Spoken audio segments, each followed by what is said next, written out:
In a quiet, leafy suburb of Los Angeles, on a street lined with respectable homes shaded by jacaranda trees, there stands a particular house. It's a storybook Tudor revival, built in 1939 with a steep sloping roof, warm, weathered brickwork, and charming diamond-paned leaded glass windows. It looks like something plucked from a tranquil English village, a picture of deep-rooted stability, tradition, and profound calm. For decades, this house was the private fortress of one of the most famously publicly anxious men in American history, a man whose on-screen persona was a trembling, bug-eyed, throat-clearing portrait of pure, unadulterated panic. And within these solid, reassuring walls, Don Knott, the man the world adored as Deputy Barney Fife, kept a lifelong secret. It wasn't a hidden scandal or a dark vice. It was something far more profound and far more telling. A quiet, meticulously ordered life, constructed with painstaking care to be the absolute opposite of the chaos he so brilliantly projected to the world. To truly understand the soul of Don Knotts, you don't watch the reruns. You must step across the threshold of the house he built to keep the shaking at bay. Jesse Donald Knotts was born not into the idyllic, sun-drenched, neighborly world of Mayberry, but into a shadowed, almost gothic reality in Morgantown, West Virginia. The family home was a boarding house run by his mother Elsie, a place of transient strangers, the constant smell of boiled cabbage and lye soap, and a pervasive, gnawing financial worry. Don and his brothers grew up sleeping in the attic, surrounded by the stored belongings of people who had come and gone. The house was never truly their own. It was a place of business, its rooms filled with the low murmurs and heavy footsteps of strangers. But the true source of the shadow, the ghost that haunted its hallways, was his father, William Knotts. His father had been a farmer, a man of the earth, but he had lost his land, and with it, his grip on reality. He suffered from debilitating schizophrenia and alcoholism, a terrifying and unpredictable presence in Don's young life. Don later recalled the constant terror of living with his father's illness. His father would rant for hours, tormented by demons only he could see, his voice a frightening boom that echoed through the thin walls. More than once, his father's paranoia erupted into violence. The most searing memory, a trauma that would embed a deep and permanent tremor in his soul, was of his father, in a fit of rage, holding a butcher knife to his throat. Don was the youngest of 4 sons, a skinny, sickly, and profoundly sensitive boy who learned early on that the world was a dangerous and unstable place. He became a ventriloquist in his teens, creating a wooden dummy named Danny Hooch Matador to speak the brave, witty words he was too terrified to say himself. Danny was his shield, his spokesman, his first attempt at creating a character to stand between him and a hostile world.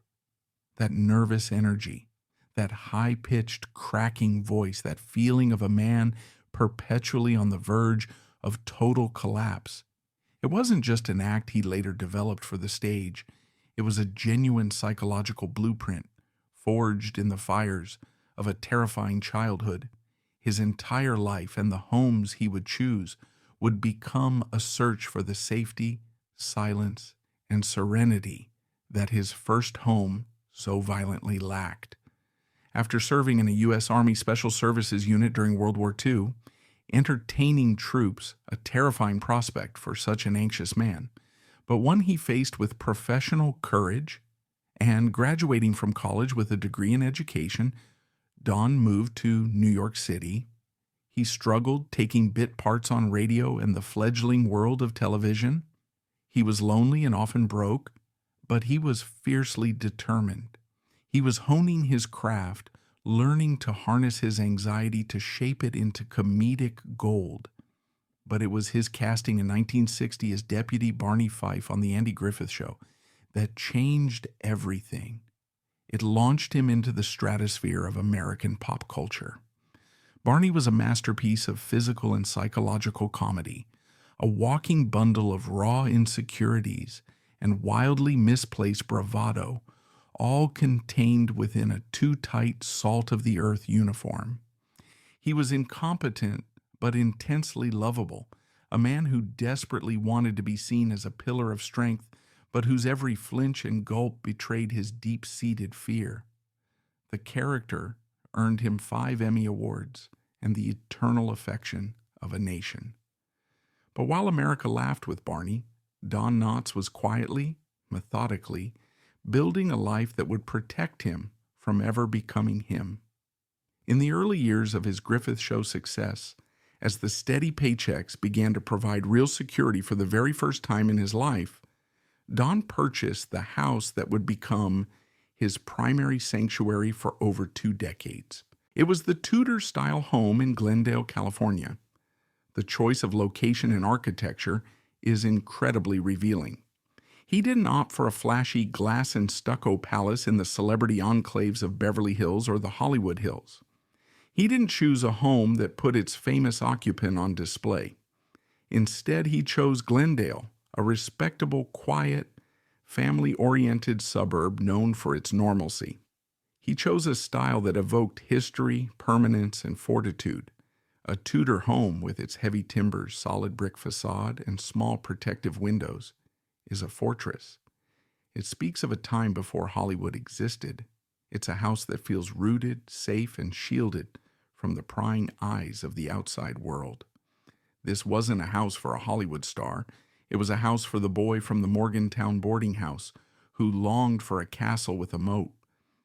Inside, the atmosphere was one of quiet, disciplined order. This was where he and his first wife, Catherine, a college sweetheart, raised their 2 children, Karen and Thomas. This house was the antithesis of a celebrity party pad. According to his daughter Karen's revealing memoir, Tied Up in Knots, there were no wild Hollywood parties here, no steady stream of famous faces. Don was a reclusive and intensely private man at home.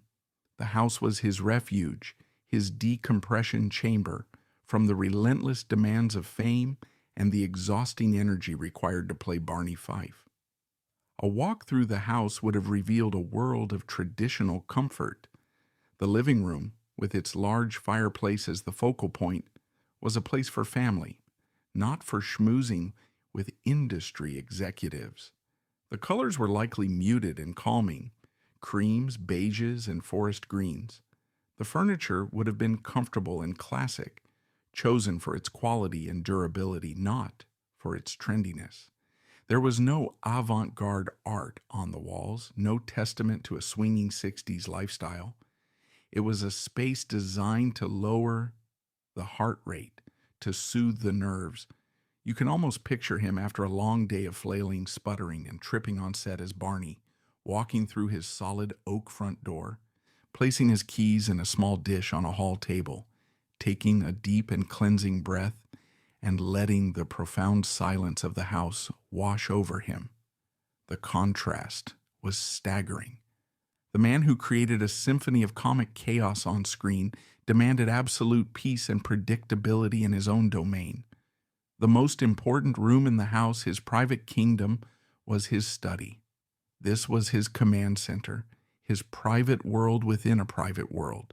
It would have been a cozy, masculine space, perhaps with wood-paneled walls and built-in bookshelves. Here, surrounded by books on history and military strategy, he would meticulously work on his scripts. He didn't just show up and improvise. He was a technician of comedy. He would underline his lines in red pen, make notes in the margins about his breathing, his posture, his eye movements. He was a cerebral and deeply intelligent man, a fact that often surprised those who only knew his on-screen persona. His great friend Andy Griffith himself said, "First of all, Don was a very quiet, very intelligent, and very cerebral guy, a very smart man." His study was a testament to that fact. It was a place of deep concentration, a sanctuary where he could be his true self, a thoughtful, serious craftsman who just happened to be one of the funniest men alive. This house in Glendale was more than just a home. It was the physical manifestation of the stability he was determined to give his children, the stability he had been so cruelly denied. Life in the Knott's household was structured. Dinner was at a set time every night. Homework was to be taken seriously. He was, by his daughter's account, a strict but deeply loving father. He was creating a predictable, safe environment, a world where a child never had to worry about a parent's volatility. But the anxieties of his youth, while managed, never fully left him. They morphed into a severe hypochondria that became legendary among his friends and family. He was constantly convinced at various times that he was going blind, that his heart was failing, that any minor ailment was a sign of impending doom. He would carry a thermometer in his pocket and take his own temperature multiple times a day. The solid walls of the Glendale house were a comfort, but they couldn't completely silence the echoes of his past. The house was his shield, but he still carried the battle within him every single day. After his divorce from Catherine in the mid-1960s, the Tudor house remained his anchor, but the search for personal peace continued. His career evolved brilliantly after leaving Mayberry at the height of its popularity. He became a movie star in his own right with a string of family-friendly comedies for Universal Pictures, films like The Ghost and Mr. Chicken and The Incredible Mr. Limpet. And later, a new generation would come to love him as the ascot-wearing, eternally flustered landlord, Mr. Ralph Furley, on the hit sitcom Three's Company. It was during this period that his life and his real estate choices began to subtly shift. After a second marriage came and went, he found a deep and lasting love with his third wife, the actress Francie Yarborough. With Francie, who was vivacious and understood him completely, he finally seemed to find a measure of personal peace that had long eluded him. This final, happy chapter of his life was spent not in the family-oriented fortress in Glendale, but in a more sophisticated modern residence in a Tony Los Angeles neighborhood like Beverly Hills or Century City. It was a luxurious condominium in a high-rise building, a space that spoke less of defense and more of arrival. If the Glendale house was a castle designed to protect a young family and a fragile psyche from the ground up, his later home was a penthouse perch for a man who had finally come to terms with his life and his success. You can imagine it being sleeker, with more open spaces and floor-to-ceiling windows, offering a panoramic view of the city. The security here was different. It wasn't provided by brick and timber, but by a doorman, a valet, and the anonymity of a secure building. It was the home of an elder statesman of comedy, a man who no longer needed to hide from the world in the same way. The Tudor house was about looking inward, protecting what was inside. The condo was about looking outward, enjoying the view from the top, a vista earned through decades of hard work and personal struggle. It was his sanctuary of peace, shared with a woman he adored, a place where the ghosts of the Morgantown boarding house finally seemed to be quieted for good. One of the great untold stories about Don Knotts, a fact that baffled many who knew him, was that in stark contrast to his insecure characters, he was a surprisingly successful ladies' man. He was witty, intelligent, a great listener, and possessed a dry, sharp sense of humor in private. This hidden confidence, rarely seen by the public, reveals the incredible complexity of the man. The world saw the shaking hands and the cracking voice, but in private, he was a man of substance and charm. His homes were the only places that saw the full picture. They were the backdrop for the loving but strict father, the meticulous actor, the intellectual, and the devoted husband. They were the only stages on which he never had to perform. In his final years, Don suffered from lung cancer, a battle he fought with the same quiet dignity and privacy that defined his life.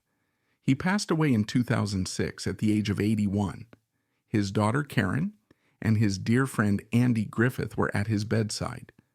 Griffith had left his side for a moment to get a hot dog, and when he returned, Don had passed. Andy would later say with tears in his eyes, "I think he just wanted to be alone." The news of his death prompted a massive, heartfelt outpouring of love from around the world. The man who made everyone laugh had left the stage.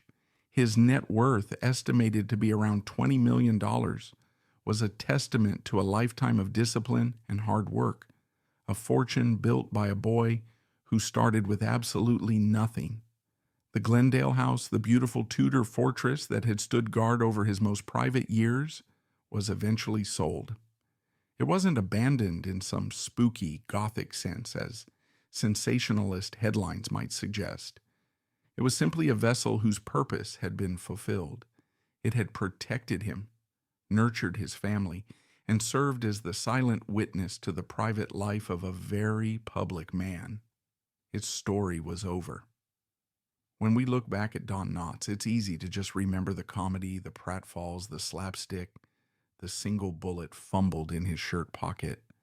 But that's only half the story. The other, more poignant half resides in the quiet architecture of his life. He took the profound trauma of his childhood, and instead of letting it destroy him, he masterfully spun it into a comedic art form that brought immeasurable joy to millions. He built a fortress, not to selfishly keep the world out, but to create a safe, stable space from which he could give his unique, trembling gift to the world. The true legacy of Don Knotts isn't just the laughter he created, but the quiet, determined way he built a life of peace on a foundation of pain. In the end, the skinny, scared kid from the boarding house, the ventriloquist who needed a dummy to speak for him, got everything he ever truly wanted: a body of work that would last forever, and a safe place to finally call home.